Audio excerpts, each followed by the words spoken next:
It'll be my fault when we run out of time because I always bring in too much. I feel like I did a better job this time around, but you just never know. I get so excited. I think, oh, I can cover all these things. We got to cover it all. So let me get my screen going. See if I can get this to load right. You see a nice dark slide. Yes. Perfect. So I opted for the dark background for this slide, which is very fitting for Caravaggio because he is our sort of darker Michelangelo. That's what I decided to title the lecture. It's very dramatic today. So I'm glad it's sunshiny there because I'm going to bring in some doom and gloom just a little bit. So, remember the outside world while we're talking about Caravaggio today. Like usual, please feel free to ask questions along the way. Gotta see somebody will have to put something in the chat for it to like jump up at me. I'm always struggling with how to make Zoom work right, but thank you for bearing with me as usual. So the reason I'm calling this the darker Michelangelo is because this man's name is actually not Caravaggio at all. He's actually named Michelangelo Merisi, and he is from the town in northern Italy called Caravaggio. And so he eventually gets known by his city name instead of his actual name. Like he shows up in archival documents sometimes as Michele da Caravaggio, so Michael from Caravaggio. And eventually, just because there's another really famous Michelangelo who you've got to know that underlying his name, like there's a comparison there all the time between them. Um, yeah, so he's this sort of second dark Michelangelo, let's call it that. He's not a sculptor like Michelangelo, he's not an architect, but his work is really, really captivating for several different reasons that we'll talk about. I think people are most interested in him because he's got like this really incredibly compelling painting style. Like it really, really draws you in. And I think you'll come to see that. But also, he has this really fantastical life story. I don't know if any of you have ever watched any of the documentaries, or there's actually a feature length movie that Derek Jarman did, I think in like 1989 or 1990, about his life. Now, it doesn't really follow the history, but it's a pretty interesting watch. So his biography is very dramatic, reflecting kind of the tonality or the style and approach to his work. So a couple of key points that I want to just start this lecture out with is talking about transitioning to the Baroque. So every artist we've talked about so far, we can really easily categorize as Renaissance. But we start moving into a later time period talking about Caravaggio. We're skipping several decades of the 1500s. Now, the era of the Baroque, in general, we can describe as about 1600 to 1700. But just like with any stylistic category, that's kind of slippery, and there's always people who are kind of working in this mode early on, and some working in that mode later than these dates. So it's not a perfect science to try to describe these things like this. But, if you're just taking in shorthand, we'll say 1600 to 1700. Um, the name Baroque actually comes from a Portuguese word that means misshapen pearl. So there's this sort of implication even in its name that it's like a beautiful, wonderful thing that's slightly off, right? Um, those from the later part of the 17th century and into the 18th century really did not like Baroque art. They used the Italian phrase cattivo gusto, which means like bad taste.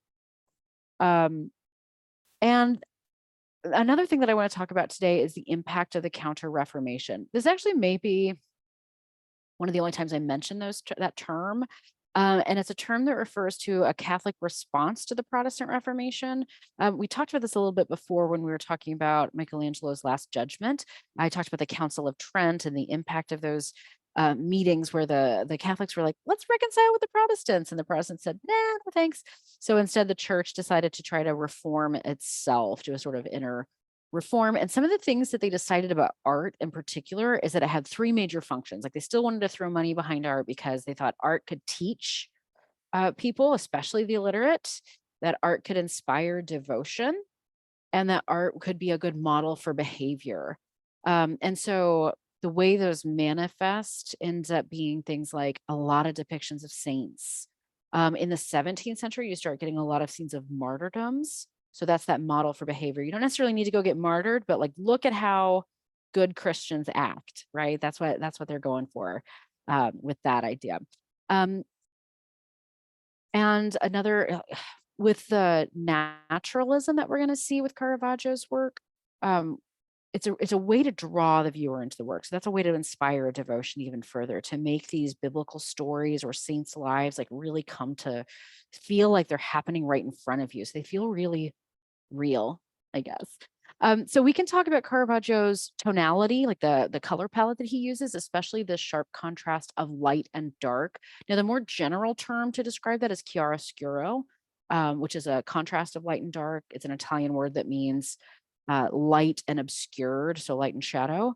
And then sometimes you hear the term tenebrism, which is a really specific kind of chiaroscuro that is particular to the 17th century or the late 16th century, with the style of Caravaggio and his followers. So he lives a kind of wild, short life. He dies, I think he's 39 when he dies. It's a brief life, very active and exciting, but his style carries on for a while afterwards. His style is so revolutionary that a lot of people start painting like him.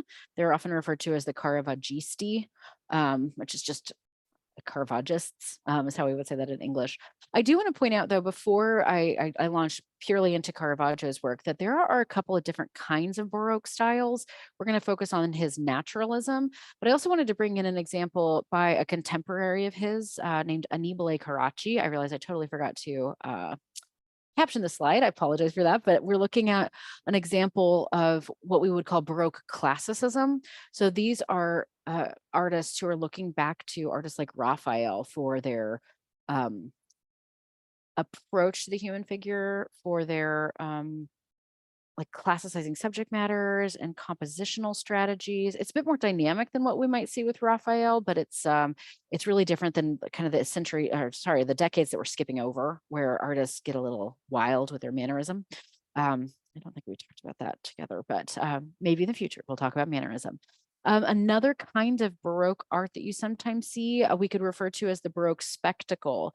So this is a work by an artist named Gian Lorenzo Bernini, and I ended up having to cut the Bernini lecture for my presentations because I took so long with Michelangelo. So Bernini got the short shrift this time around. But his work is this overwhelming, spectacular Baroque, not naturalistic, not really classicizing. It's more of like the Catholic Church coming out of this period of Reformation, and they're like, we're triumphant and we're going to have gold and multicolored marble everywhere, and we don't care what the Protestants think about how we're spending our money. But Caravaggio is working in this mode that we would call Baroque naturalism. And this is a work by Caravaggio of Christ Crowned with Thorns. And when I talk about naturalism, what I mean is this very close attention to reality. I think with his works, you've got such a refined brushstroke, like this brushstrokes are super smoothed out. The lighting system, you can get a sense of like, oh, there's like some light coming in from this upper corner. Maybe it's the sun, maybe it's a lamp inside a room, but there are all these little details that just make it seem like it's happening right in front of you. Some of his critics during his lifetime were like, this isn't art, it's life. Like art should be better than life. It should be more refined.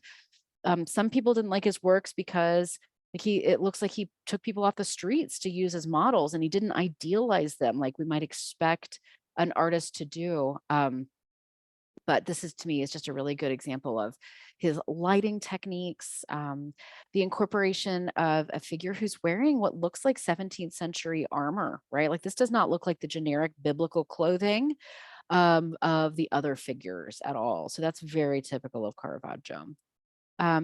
Again, like I said, please feel free to leave any questions in the chat. The way my Zoom is showing, I can't ever see any of the chat right now. Oh, there it is. Okay. So usually it popped. There we go. I've got it popped up now. I always worry I'm going to miss you all. Figured it out. Okay. So early in his career, before he comes to Rome, he's actually an apprentice in the workshop of this artist named Simone Petrozzano in his hometown. He seems to come from this family of stone carvers or masons of some sort. So there's like a physical building and making of things going on in his family, but not really artists per se.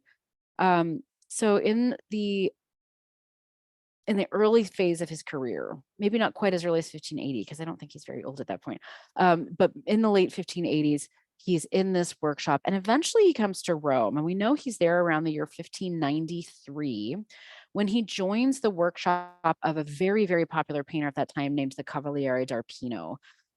So I will probably call him that if I refer to him. That's a title that he has, like he's the Knight of Arpino, where his real name is Giuseppe Cesari. Um, so when there are apprentices in an artist workshop, I think we've talked about this before, they often have like a specialty that they do. Caravaggio's specialty was still life. So he was really good at observing from reality and making things look very, very real. So by this point in time, by the year 1600, Caravaggio's out working on his own, not in the workshop anymore, but I was just trying to give you some sense of what the styles generally are of these people that he's apprenticed to. Now, in a lot of ways, Caravaggio doesn't seem to care that much about what art comes before him. He's not so concerned. I mean, we'll find some details here and there. It's like, oh, he's totally thinking about this thing. But for the most part, he's subverting compositions in terms of what academic standards might be, because there are art academies at this point in time. We know that he didn't complete a lot of preparatory drawings. In fact, there are like no drawings at all that survive from Caravaggio. I have to cough for just 1 second. Hold on. Let me mute myself.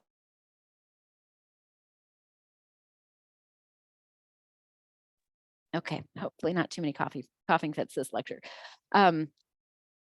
So we don't have any surviving drawings of his work, which is really, really unusual.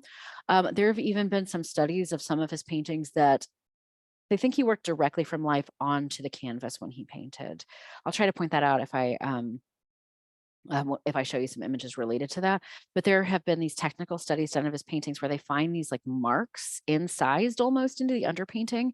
And they're usually at things like people's elbows or shoulders, where it kind of seems like he's positioning models in a particular way right in front of him, and then like having to repose them over the course of several days or something. But most artists don't work like that. It's too risky. I mean, it's much easier to like mess up in a drawing and figure it out on drawing and then translate it to a larger canvas. But that's not really what he does. So I'm showing you here an early painting that he does in Rome. We don't have a precise date for a lot of these things, but it's his only pure still life composition that survives. And I just wanted to bring it in to show you the kind of approach he has with these sort of everyday objects, right? I say everyday objects, but it's like a basket on a shelf. We've got fruit in here, but like the fruit isn't perfect and pristine. The leaves are dying, have holes in them. Like this apple's got a little blemish over here. So does this gourd. But then one of my very favorite details of this painting is the fact that we can see this shelf that it's sitting on, but notice how he overhangs that edge, right? So this is an early example, and one that doesn't involve a human figure, of how he's starting to like press up against that fourth wall of a canvas, right? So instead of it just being this nice depiction of fruit, we start seeing like the unseemly parts of it, like when fruit starts to rot, or is this thing going to fall off the table? So it's like a way of bringing attention into kind of a mundane composition, I guess we could say. So earlier in his career, he works in these sort of genre scenes. So that means like a scene from everyday life. They often have some kind of like street life component to them, something like the card sharps here from about 1594, where we see these two, these are our card sharps. They're working together, obviously, to cheat this man who has more money than them. Okay, I'm gonna make you jump in and talk instead of me just telling you. What do you see here that tells us that these two are probably of a different social class, or at least have a different amount of money than the guy that they're tricking? What do you see? I'm gonna make you do some work today.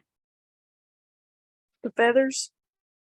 Yeah, their feathers are pretty different, right? So he actually has some right here, but they're a little harder to see. These almost look like they've been like rubbed up too much, they're like not as fancy.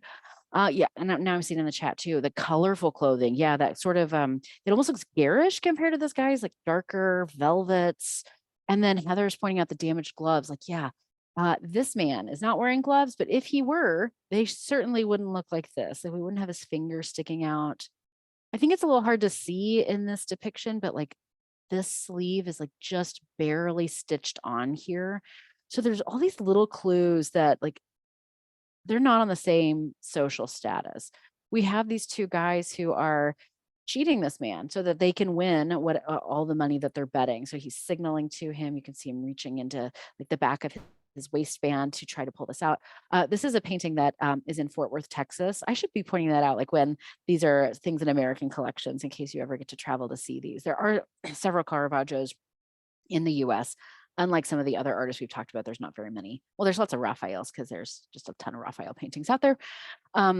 But we see the same sort of approach to things like the textiles that they're wearing, to the cards, the game board that you see to a still life paintings, like very, very careful observation. Some people have described his work as almost being more Dutch in some ways. So when I teach like the Dutch Renaissance and Baroque compared to the Italian, they're both very naturalistic, but in a really different way. Like the Dutch are obsessed with making faces seem like very real and portrait-like, and they love capturing the surface detail of fabrics. So the fact that he's from Northern Italy means that he's exposed to more things from north of the Alps. So he's probably kind of combining all of these elements into his work. So it's paintings like this and the still life that I showed you a moment ago that catch important patrons' attention. So we're in an era of the history of art where there is an open art market to a certain degree. The vast majority of successful artists are still working with patrons, but compared to what we've been talking about with Raphael and Michelangelo and Leonardo, like there are actually like art dealer shops in Rome at this point in time. And it's very likely that he was discovered in an art dealer's shop by this important cardinal that he eventually comes to live with. And that sounds a little strange to us, I think, but it was really typical for these wealthy patrons, often cardinals, to have like a whole household in their palace. So they would have musicians who lived there, other Baroque painters would, be called to Rome from their hometown of Bologna, for example, and they would live in the Bolognese cardinal's palace as they were getting their footing in the city, basically. So he starts working and living in the household of Cardinal Francesco Maria del Monte is his name. It's a very well-connected cardinal who seems to be very interested in music. So Cardinal del Monte, we don't know the precise mechanism, but he seems to like see one of his works in an art dealer's shop and purchases it, and then starts commissioning Caravaggio to make kind of similar paintings as to what he had been doing. So a kind of genre scene. What we're seeing out with this work called The Musicians, this is in the Metropolitan Museum of Art in New York. They have 3 or 4 Caravaggio paintings in their collection there. It depicts something that could be seen probably in Cardinal del Monte's palace. Like he would have these parties. He was known for commissioning musical compositions. And we see these 4 youths, all male. This one is probably supposed to be like an angel. Can you see the wings in the background there? If I'm remembering this correctly, earlier in its life, this painting, the wings were covered up by overpaint, and then a later conservation thing found them and unveiled them there. But we have this sort of angel figure who's picking at a still life composition over here. He's got some grapes. So he's not really a musician there. You can even see like his arrows right there. So maybe he's more like Cupid rather than an angel. But then we have this lute player who is in the middle of tuning his lute and then strumming the strings. So you kind of get like a multi-sensory activation when looking at this. We see this other boy in the foreground. We see him from the rear who's looking at the music in his lap. You can see more laid out in the foreground in a sort of still life composition as well. And I think people, if I'm recalling this correctly, I think people have identified the music that's been depicted in this painting. And then finally in the background, you've got one more figure who's got a horn of some kind. Some people have read this figure as a self-portrait of Caravaggio. I'll show you some other self-portraits as we move forward, but that one's not quite as confirmed as others. So while he's working for Cardinal del Monte, this is a really typical subject matter. He works almost exclusively on secular things. But eventually we're going to see that he really comes to be quite famous for his religious works of art. He is probably the one who introduces Caravaggio to other early patrons. And let me see what else I brought in. let's see what's next. Okay. But just to give you a sense of the other kinds of things that he's doing in this more secular subject matter while he's living and in the orbit of Cardinal Del Monte, we see this depiction of Bacchus, and then this amazing painting of Medusa, which has then been applied to this circular piece of wood as a shield. So some of these like Greek and Roman mythological figures are said to carry like a shield with the Medusa head on it. Oh, I just hit my like drop thing on my chair. That's why I just like fell downwards. I did not. I don't even, this is my husband's work chair. I don't know how to get back up. Pardon me. I'm just going to be short now. How about that? There we go. It's very typical. I'm very clumsy. So this is the way I can stumble around the room while I'm sitting down. Okay. Anyway, this amazing depiction of Medusa is also seen as a self-portrait of Caravaggio as this Gorgon. So I don't know what you remember about Medusa. Does anybody have Medusa in their back pocket? What is she good at? Turning people to stone, but I think I read that she was raped or something, and it's kind of like a tragedy of Medusa. Indeed, yeah. So I don't remember the precise details of her entire story. Yes, but she is one of 3 Gorgons, right? These 3 sisters, and they do have some really traumatic thing, maybe especially to Medusa. They all have these head full of snakes for hair. And then eventually it's Perseus who goes and slays Medusa, takes her head with him so that he can like turn people to stone as he is going through all of these tasks that he needs to accomplish. And so, yeah, it's kind of a terrifying object because of the snakes and the blood and the fact that like we're in peril looking at this. I mean, it doesn't turn us to stone today, but I mean, it kind of evokes that sensation, right? And then this figure of Bacchus, another secular subject, the Roman god of wine. And look at his flushed cheeks, his giant garland of grapes and grape leaves as his crown. And then he sort of offers to us this very full glass of wine. Now tell me, friends, do we want to accept this glass of wine from Bacchus? What are some clues in the painting telling us if we want to accept this glass of wine?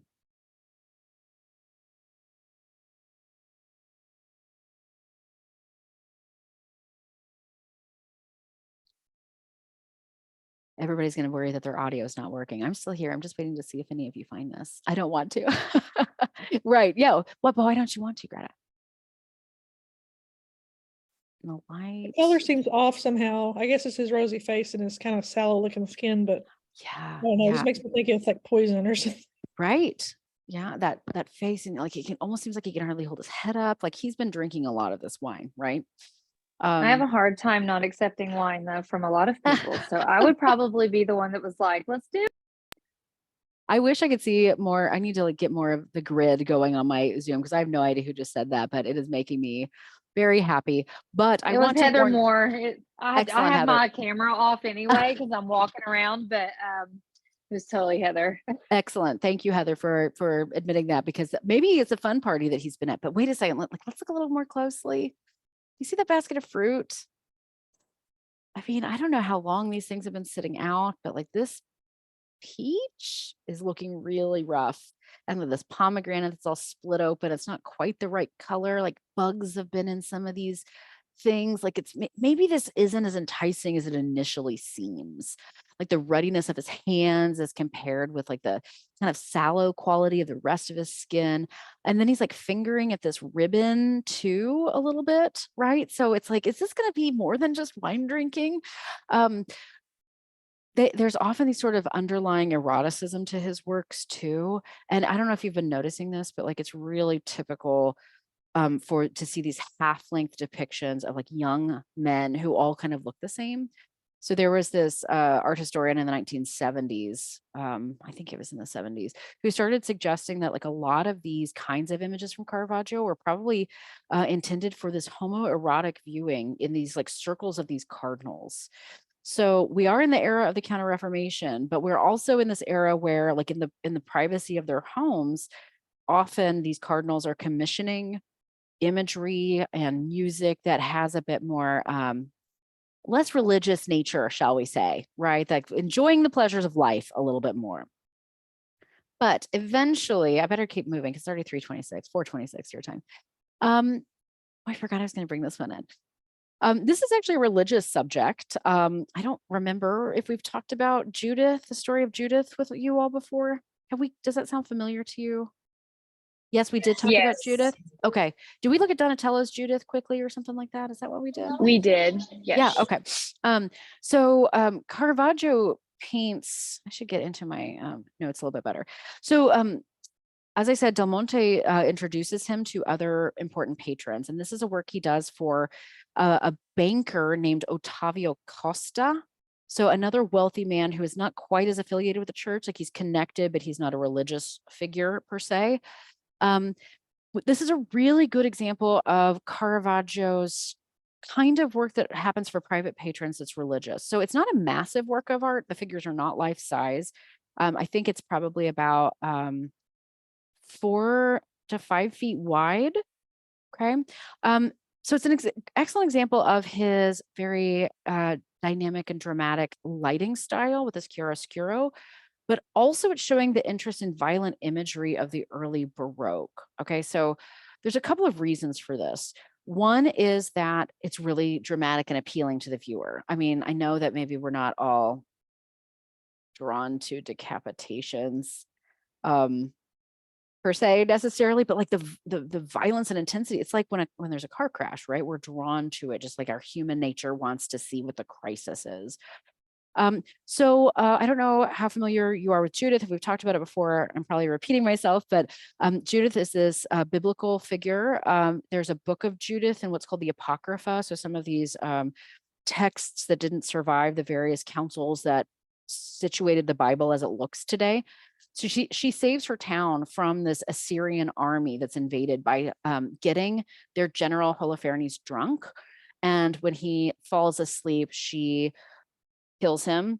And then she and her maidservant are able to leave the tent with the head and post it on the walls of the city. And the Assyrians are terrified and they flee. So she's seen as this sort of female counterpart to David by a lot of people, but by a lot of people interpreting the Bible, I should say. And she is this beautiful heroic widow. It's always very clear that like she's not seducing him. It's not that, it's just getting him drunk. Like she's good.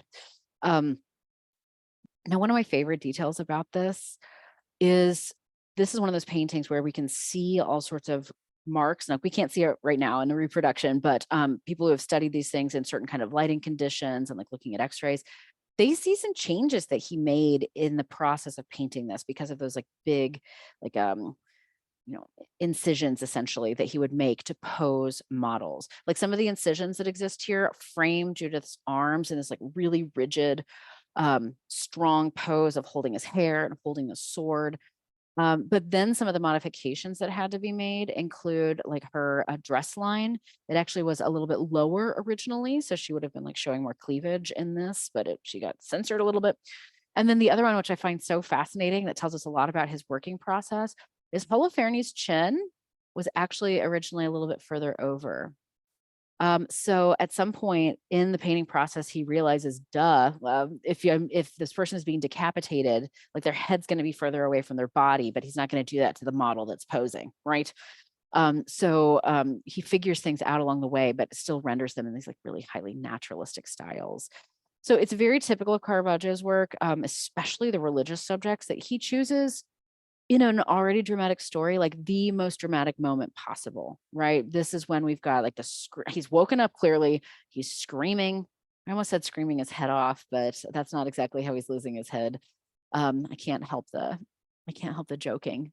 I was teaching this painting, actually the one by Artemisia Gentileschi. I was teaching that one earlier this semester to my students, and I was trying to, I don't remember how precisely I said it, but I was talking about I needed to demonstrate to them something related to decapitation, and they all like looked really scared for a second because I think I had talked about like the strength that it would take to do this, and I was like, not that I really know about decapitation, but one thing that people often talk about with Caravaggio is like she is far too weak in terms of like her stance and like the like shrinking back look on her face that she's got going on here. Like this isn't really viable to do the action that she is purporting to do.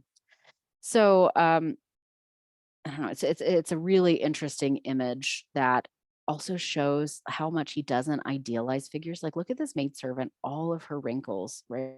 She looks like if you're familiar with like Roman Republican portrait sculpture, where they are very like warts and all approach to the human form. Like the more wrinkles you had, the more evidence that you were like wise, right? Age was this thing that was very highly valued. Susan, you're absolutely right. The maidservant is ready to help. Like she's the one who's like, Judith, get him, right? Like she's like egging her on in this case. So I want to turn now to talk about Caravaggio's first major public commission that he does. And this is for a chapel in the French National Church in Rome called San Luigi dei Francesi. And it is pretty much, no, it is right next door to the Palace of Cardinal del Monte. And it's also across the street, kind of from another major patron that he was working for at this time.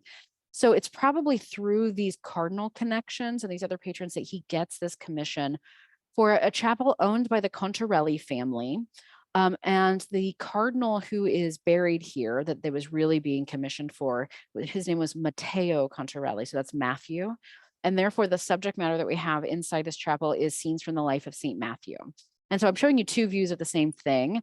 On the left wall, we've got one of his most famous paintings called The Calling of St. Matthew. Then on the altarpiece, we've got the Inspiration of St. Matthew. And then finally on the right wall, we have the Martyrdom of St. Matthew. So we'll look at these in more detail, but I wanted to just give you a sense of what the chapel itself looked like. If I'm remembering this correctly, the paintings done in the vault are actually done by the Cavaliere d'Arpino, so that artist that Caravaggio had worked with, and they're done a little bit earlier than Caravaggio's. Notice how different like their tonality is though, like it looks nothing alike in terms of the artistic approach.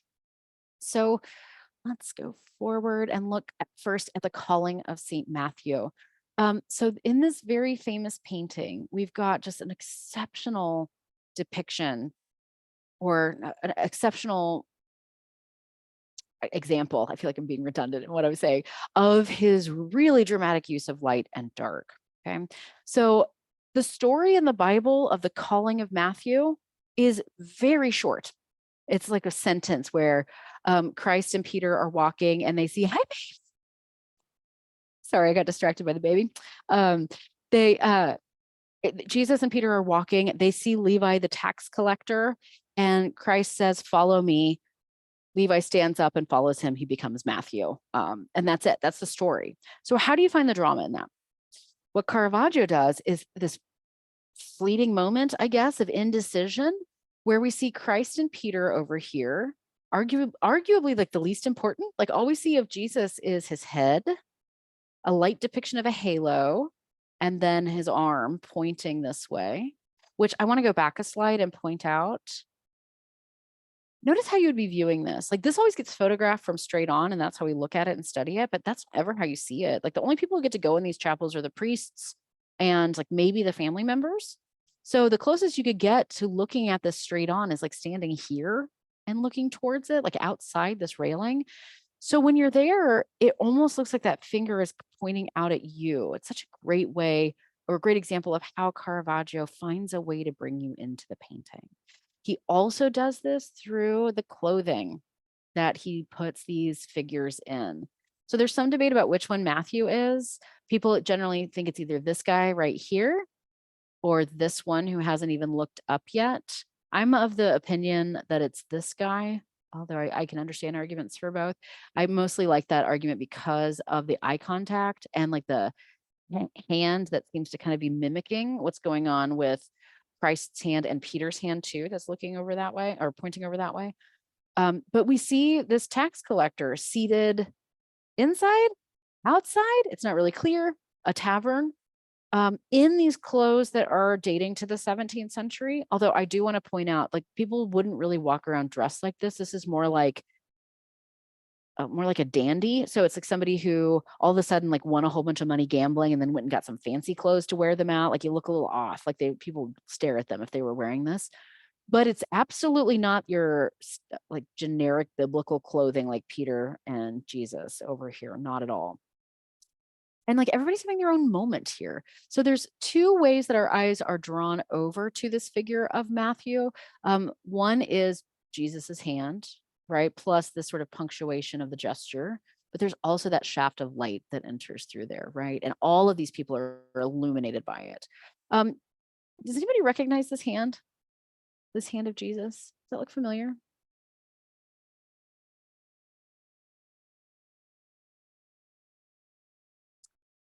I'll give you a hint. It's related. Yeah, Susan. Well done. So it's a quotation. Yeah, yeah. Excellent, Samuel. Sam, I don't know which one you go by.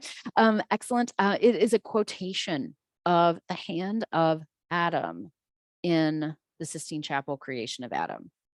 It is reversed though, right? In the Sistine Chapel creation of Adam, God's hand points that direction, but Adam's hand is the one that's kind of like limp and gesturing like this. And it's this really nice theological connection of Jesus as this second Adam.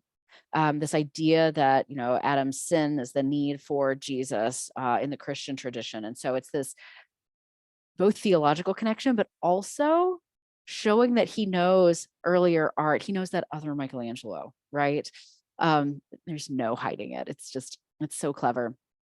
So there's several different ways that you can involve the viewer, and that it sticks with that counter-reformation tendency of like drawing the viewer in. While we're talking about the narrative scenes, I also want to point out the martyrdom of St. Matthew, which is this wild and discombobulated dramatic event where we see Matthew's soon to be martyrdom. He's already been stabbed. It's hard to see when you're initially looking at this, and it's hard to see when you're in the chapel space actually. In the church, you can see blood already coming out from under his garment. Our executioner here, you know, his sword is bloodied. But we know he's about to die because you got this angel like floating on the clouds who's rushing down with a palm frond, and a palm frond is a sign of martyrdom, and that Matthew is looking up towards him and about to grab it. So we see him in front of this altar. If I'm remembering correctly, Matthew was martyred in Ethiopia, I think it was. But there's all sorts of things that don't seem Ethiopian at all. Like there's no context situating it there. Instead, once again, these figures are wearing like what Romans would wear. And then you got a whole bunch of people that are like nearly nude, which is really fascinating in its own right. And then see this guy right here? That is a self-portrait of Caravaggio as one of these figures like turning and running away. So it's really fascinating that he decides to put himself in the witness to this martyrdom. Of all the scenes to depict here, it's right there. And then just briefly, I want to talk about the altarpiece because it's a really good example of Caravaggio's failures, I should say, over the course of his career. He does a first version of the altarpiece, which we see here on the right side. We only have a black and white image of it because it was pretty certainly destroyed in World War II. It was in Berlin at that time, and it passed from the Giustiniani collection. I'm not sure if their name's going to show up on a slide or not, but this is this other major patron who like lives across the street essentially. And there's various theories as to why it was rejected. But if we just look at the difference between these two, in this one, Matthew, I don't know. Maybe you want to tell me, what does he look like here? What's your, especially when comparing it to the completed version, what are you thinking about Matthew?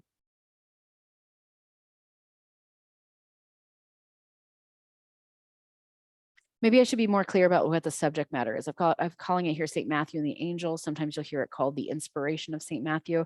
So Matthew is one of the gospel writers, right? So this is supposed to be the moment that he's got this divine inspiration for writing his gospel. Also, each of the evangelists, the gospel writers, have these symbols associated with them. And Matthew's symbol is the man or an angel. So it makes really good sense that it's included here.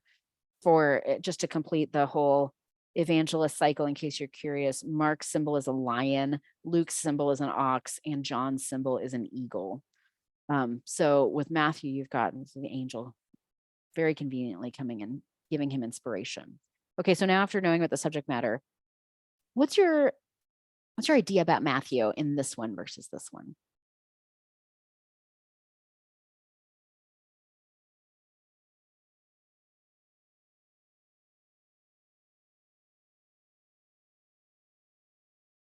Have anything? Anybody want to venture a guess? He almost looks scared.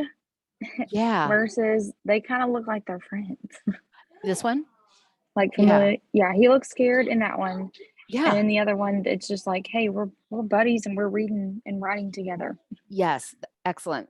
Perfect, Hannah. And Susan, your comment in the chat too. He looks more comfortable. Well, sorry, the previous comment. I'm not seeing the full name there. His hand is being directed in a more hands-on way. It's a kind of a combination of all these things. That here he looks like kind of an overwhelmed, like with the wrinkles in his forehead, like his hair sticking up over here. He's sticking his foot out at us, and this is actually like a really disrespectful gesture to like be able to see the bottom of someone's foot, and that's the thing that like projects out of into the viewer's space in this one. So in some ways, he kind of looks like this dopey guy who doesn't know what he's doing, and the angel's the one like moving his hand, right? We actually see the words on the page here. The angel like is very specifically guiding him, like, no, Matthew, like make sure you write it like this. Whereas here you have this sense that all of a sudden this angel has appeared, right? And he's rushed over to his table. Like, see how this stool that he's kneeling on looks like it's about to fall off the edge. There's always that tension in a Caravaggio painting. And he's like, got to get it down. And the angel is like picking off the points. He's like, okay, first I want you to write this, and then I want you to do this. So there's just much more of a divine quality, right? We've got the addition of a halo here. It's hard to tell from a black and white photo, taken in the 30s, if this figure had a halo, but I don't think he did. And so what's interesting is this one gets scooped up by that patron Giustiniani that I was talking about. That's very typical of his work, that once it gets rejected, some other collector comes in and is like, I will take that, thank you very much, because he is already starting to be famous at this point in time. So the Contarelli Chapel Commission really like launches his career. It's the first public thing on display. Like everything else he had done for the previous 7 years had been in people's private collections or in art dealers' studios.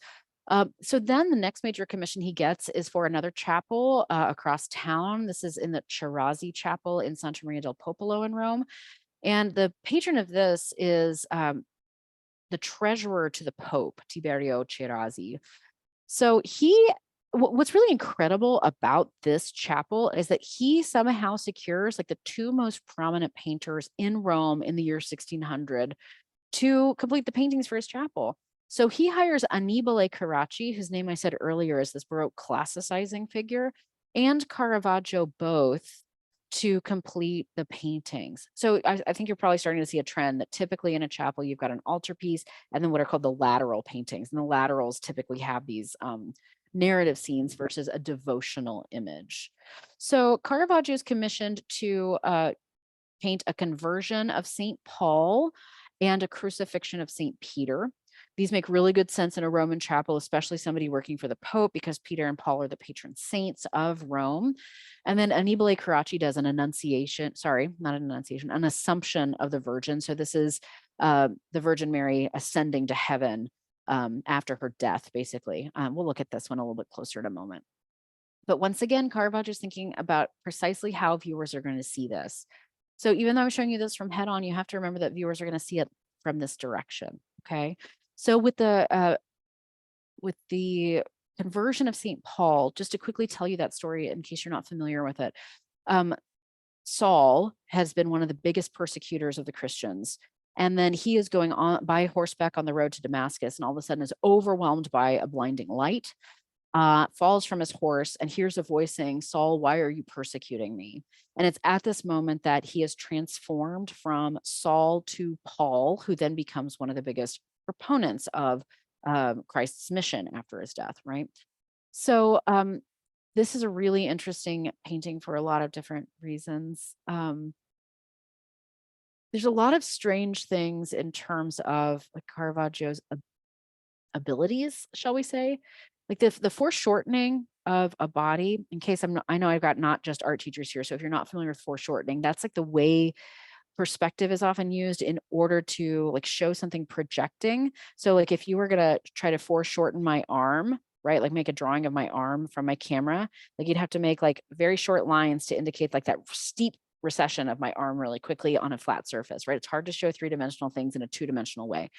So this extension of his body is highly foreshortened, but like, where's the rest of his leg right here, right?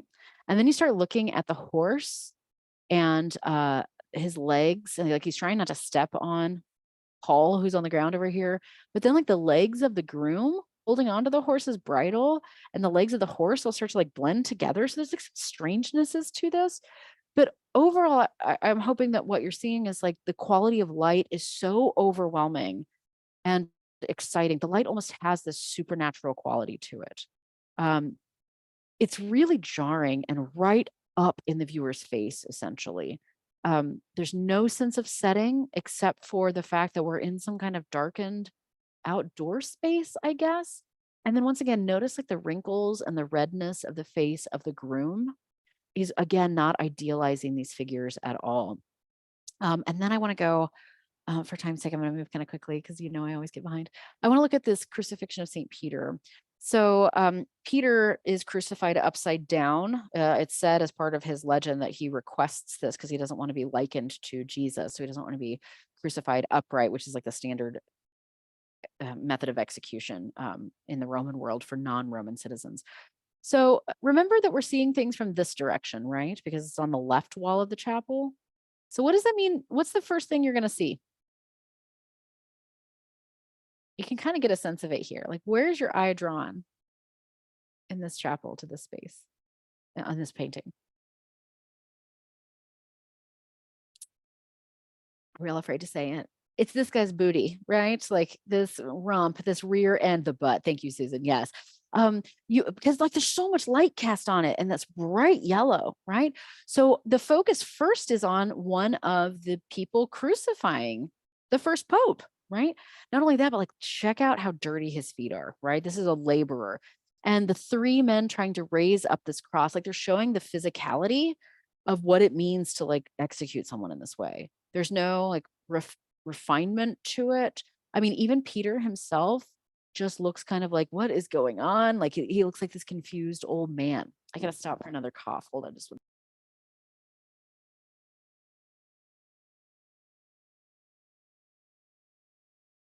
Excuse me. But in the same way that he just does not idealize his figures, like this is a really strange depiction of one of the holiest figures in Roman Catholicism, right? One of the most important figures. So it's really, really jarring to see like this sharp like contrast of diagonals. Like that's also very Baroque here, is like the dynamism of the composition.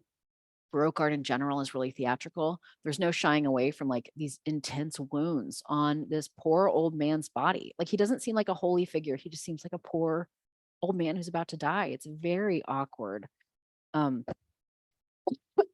Sorry about that. So in a lot of ways, it's a really fascinating comparison or direct contrast, I should say. I keep messing my hair up. With Caravaggio's style. So I want to show you a detailed view, like a better view of his work. So we'll just ignore the Titian for now. I don't really have time to go into it. But notice just like the really incredible difference between what Caravaggio is doing and what Caravaggio is doing.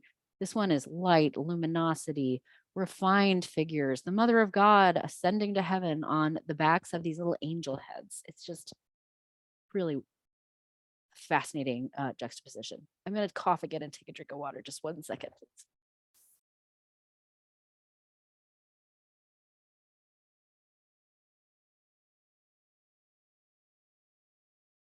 Okay, apologies. So I want to talk about a couple of more images. I have 10 minutes.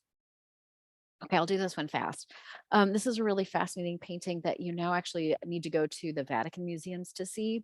This was on Napoleon's list of things he wanted from Italy when he invaded. So this was actually taken by Napoleon and his armies to Paris and taken to the Louvre off of its altar in a church in Rome called the Chiesa Nuova.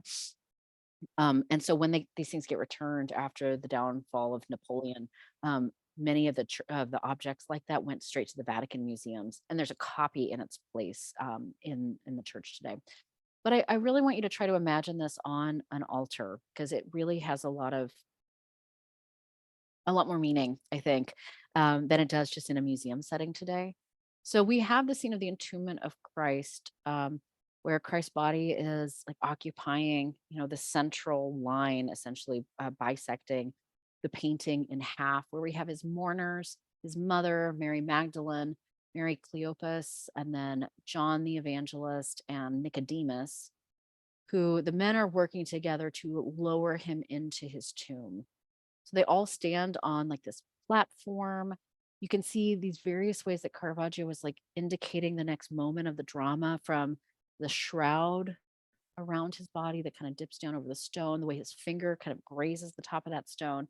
And then once again, this awkwardness and uh, it's always these like wrinkled old men, right? There you see like none of that idealization going on in Caravaggio. Uh, Ruddy face, like these legs that have seen better days, have lived a long life. But you have to imagine like what's the next step? Like where is he going next? They're not just going to stay here in a static way, right?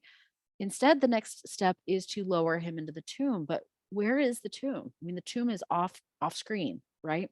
And in this case, you can imagine that they're lowering the body out of the painting because it's so real looking. You also have to imagine that in these churches, like it's dark most of the time, right? If you go to if you go to these churches in Rome today, there's light boxes and you can like feed them coins and you get this big electrical illumination. I really recommend, well, when we go, we will make sure not to always feed the light box right away, because you got to see them as they were originally seen. Like this would sort of emerge from the dark, looking like it's this drama happening in front of you. And the next step for that body is almost to be laid down out of the painting onto the altar. So then once again, it's got like this theological connection where we've got the body of Christ that's going to go down on the altar, which is where bread is consecrated to become the body of Christ in the Catholic tradition. So he's really good at drawing you into the work, but also like getting the big message to you, even in the midst of just being captivated by like how incredible the paint job is. The paint job, it sounds like it's his car or something. Now, I want to show this image, and I'll just talk about it very quickly, because it's a fascinating work, and it's another one of these examples of Caravaggio's work getting rejected. So this was an altarpiece he did for a church called Santa Maria della Scala, which is a Carmelite church in Rome. Um, they're a very conservative order, and they commission, or there's a patron who commissions this work for their church. It's supposed to go on top of an altar, but like almost as soon as it's installed, they're like, "You've got to get this out immediately." Now, showing the death of the Virgin, like this is not a new thing, but the way artists had typically shown it, she was just sleeping, right? Caravaggio, according to the primary sources that survive, um, utilized as his model the drowned body of a prostitute. And so she's got a greenish cast to her skin. Her face is bloated, like swollen up from being drowned. Some sources say that it was rejected because her legs were exposed. Some say because the swollen body was too realistic. And then there's another one who said, excuse me, that it was modeled on a prostitute that Caravaggio was in love with. So the primary sources don't give us precisely what the real reason is, but whatever it is, they felt prompted to reject it. Now, what happens with this one is it gets scooped up by the Duke of Mantua. And if you're familiar with any Northern Baroque painters, Peter Paul Rubens is probably the most famous for that. He actually was the one who acted as the agent for the Duke of Mantua to purchase this. And then it went on display for like a month in Rome before it went to Mantua. And eventually it gets bought by King Charles I in London, and today it's in the Louvre, actually. And so, because when Charles I was executed, it was actually sold to Louis XIV. So it's had like a number of really incredibly famous owners in its lifetime. Okay. Another painting that gets rejected. This is one that is in what's called the Borghese Gallery in Rome, and it was commissioned for an altar in St. Peter's Basilica. There's various reasons why this may have been rejected. Some people think it's because of like the full frontal nudity of a 6-year-old baby Jesus. Some say it might be because the Saint Anne is shown as like very old and unidealized, or that there's like too much décolletage of the Virgin Mary. But once again, it's scooped up by a prominent patron. This time it's the nephew of Pope Paul V who collects it. That seems to me a good transition to start talking about like his wild biography a little bit more. So he's a very violent man. I've got 4 minutes to do this. That's okay. We're going to be exciting in the last 4 minutes. He is written up and arrested like several times. Some of them are very minor things, like he was carrying a sword in public and he wasn't of the proper social class to do that. Other cases, he once threw a plate of artichokes in a waiter's face because he asked the waiter if they were cooked in butter or oil, and then the waiter was like, "Well, if you smell them, you can tell the difference." And he flew into a rage and like threw artichokes in the waiter's face. One artist who started painting like him, he snuck up behind him and like bashed him on the back of the head with his sword hilt and was like, "Quit painting like me." The guy never did that again. But then all of this violence really culminates when in 1606 he murders a street rival. They're like in a street fight, basically. It's sometimes described as being like a dispute over a tennis match, but it happened near the tennis courts in Rome, or the tennis match might have been a pretext. So there's various theories about why this fight took place, but they probably had a history. Caravaggio is also wounded pretty badly, but you can't go murdering people even if you work for the Pope. Like he'd already painted a portrait of the Pope. He's in with all these cardinals. So he flees the city and is protected by the Colonna family, eventually goes to Naples. He paints in Naples for a while. And I wanted to show you something from his first stay in Naples because he goes back for a while. So he paints in a similar style, but they're often even darker in tonality. They often have even less of a background, but otherwise same unidealized type, lots of tenebrism to have that really compelling pull for the viewer. After some time in Naples, he then goes to Malta, where he gets associated with the Knights of St. John, this major military militia order on the islands of Malta. But he does a few paintings while he's there, including this major altarpiece where we see the execution of John the Baptist. I wanted to show it to you in context. So it's still in this location today. And then I just wanted to show it to you in a little bit more detailed view. We have the death of John the Baptist, where we see the prison where he had been incarcerated. We see this girl who is probably supposed to be, some people interpret her as Salome, who was the stepdaughter of King Herod, who danced and asked for, he's like, "You can have whatever you want." And she said, "Head of John the Baptist, please." And so we see this brutal moment of the Baptist's death. And fun fact, this is Caravaggio's only signed painting, which he does in the blood of John the Baptist. Anyway, he gets in trouble while he's there after he does some painting, and he gets imprisoned within the Knights of St. John's like fortress. But then he escapes by night with a rope, like he climbs out of prison, runs away. And then he goes to Sicily for a while, works in various cities there. Still the same thing, sparse compositions. He moves into a more vertical format at this point, but a lot of what you can see in the background is like just the underpainting. Something I should have mentioned earlier, the way he achieves a lot of these dark tonalities is that he actually starts with a dark underpainting and builds up the light, whereas a lot of painters work in the opposite way with a lighter underpainting, and then they build up the shadows. So that's why he gets like this incredible shadow ability. So this is a work that he does of the raising of Lazarus. Again, the light is having this dramatic spiritual effect. Then, I mean, he's on the run for the last 4 years of his life, and he is in communication with this cardinal that's the Pope's nephew, Cardinal Borghese. And these are two works that are also in the Borghese collection that there's a couple of different theories about them. They may have been painted by Caravaggio as a way to say thank you if he's going to manage to get him a papal pardon. So they're like writing back and forth. He's trying to get a pardon so that he can come back to Rome and have his career.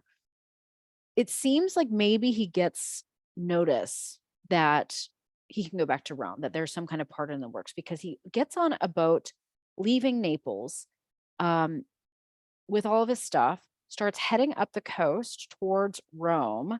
At one stop, gets in another fight with people who think that he is a different guy who's wanted. They disfigure his face, and he's so injured that he can't get back on the boat in time. And so the boat is left, but like everything he owns is on that boat. So he starts like running after this ship in July in a malarial, swampy part of Italy. He catches malaria and he dies. And like that's it. So he has this like wild, fast, dramatic life that is full of violence, with these dark paintings. And like some people have tried to say, well, he has dark paintings because he's a dark life. I've seen some people say he's a sociopath. Like it's really hard for us to like project those kind of psychological interpretations on somebody from the past. But there's clearly some things going on. So for example, one more thing, and then I'll try to actually wrap this up since it's 5:01. Here we've got a picture of David with the head of Goliath. Now, lots of artists put their self-portrait in this kind of image. And in almost every case, they're showing themselves as David. Caravaggio includes his own self-portrait as Goliath, with this like arm reaching out, like he is the thing you see when you're looking at this painting, blood dripping down. Actually, he also like has an inscription on this, but I don't think it's a proper signature that's on the sword itself. So there's so many fascinating things about his life and work, and his work is so compelling. People go on like Caravaggio pilgrimages when they go to Rome, so they want to go see like as many of his works as possible. But I am dazzled by his work, and I love looking at it. They never get boring to me at all. So thank you so much for your attention and for jumping in when I asked for contributions. I'm happy to answer any questions that you have, like usual. I should have warned you that there was going to be talk of like all sorts of awful things and murder and darkness. It's going to inspire you to go outside and enjoy the sunshine, isn't it? Or keep working on Dr. Evans and that trip we want to Rome. I'm telling you, we've got a lot to see. Yes. Anybody have any from anyone? questions?